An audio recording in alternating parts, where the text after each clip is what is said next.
Hello guys.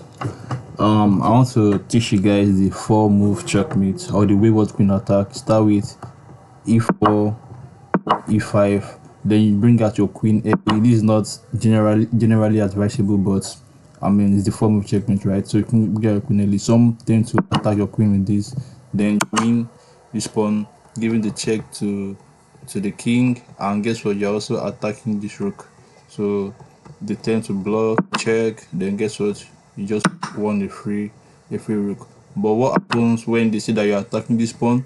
Then they defend the pawn with their knight. Guess what? You just bring your bishop, and some tend to attack your queen, and boom, the four move checkmate on the board. So it's a very nice checkmate to learn.